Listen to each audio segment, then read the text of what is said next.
His father never believed in his creativity.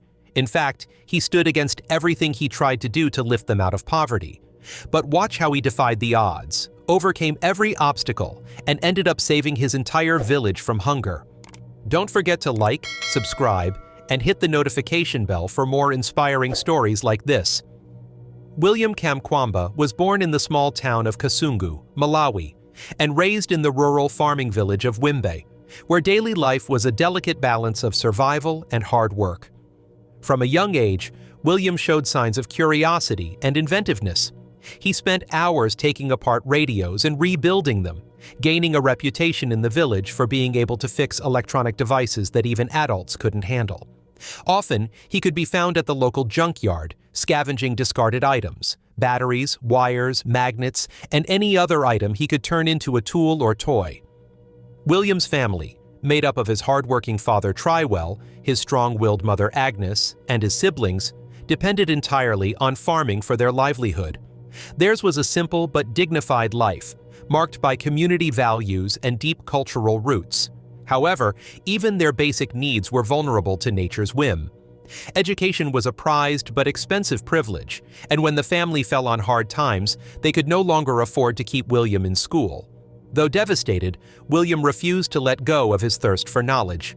In a bold move, William blackmailed his science teacher, Mr. Kachigunda, into letting him continue attending science classes and use the school's small library.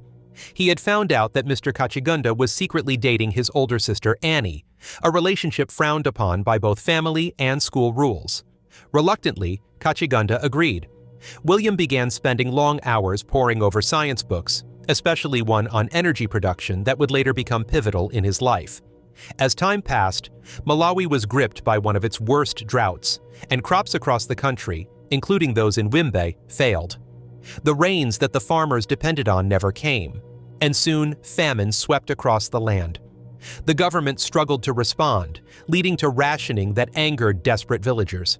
As hunger set in, riots broke out, and people began fleeing the village in search of food and hope.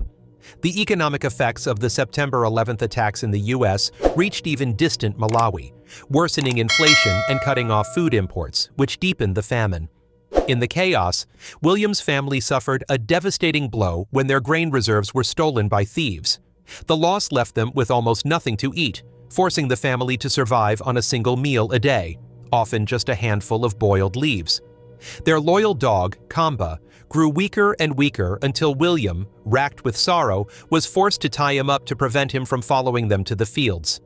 Eventually, the dog died from starvation, leaving William heartbroken.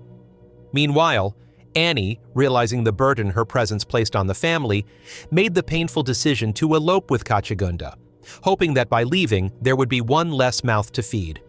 Before departing, she secretly left behind a critical piece of her boyfriend's bicycle generator, a dynamo, knowing William would find a use for it.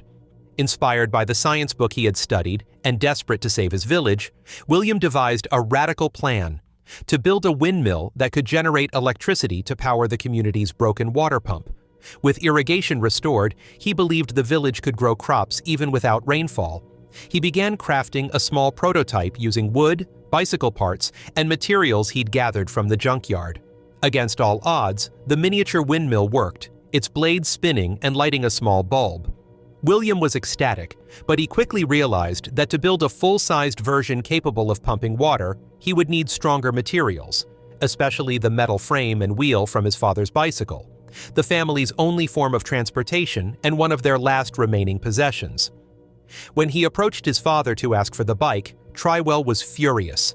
From his view, the idea of building a wind-powered water pump in the middle of a drought-stricken village sounded absurd. They needed to focus on immediate survival, not dreams. In a moment of frustration and fear, Trywell destroyed William's prototype and forbade him from wasting time on what he called nonsense. He forced William to join him in the fields, where they toiled day after day in the scorching sun for a harvest that never came. Crushed by his father's rejection, William fell into despair.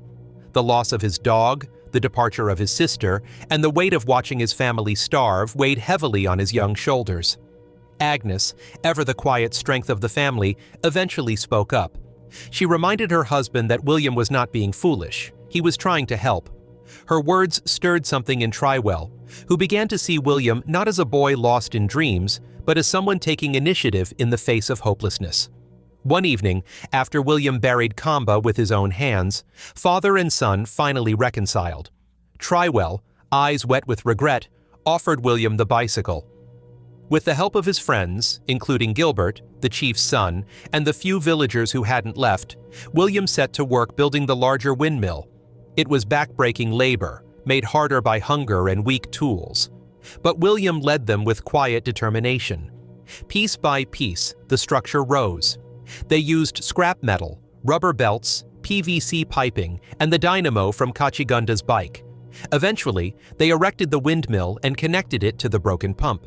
When the blades finally turned with the wind and water gushed from the pipes, cries of joy erupted from the gathered villagers. For the first time in months, hope flowed again, literally. The next season, the irrigated fields produced a strong harvest, saving the village from starvation. News of William's invention spread far and wide, eventually reaching national leaders, international organizations, and educational institutions.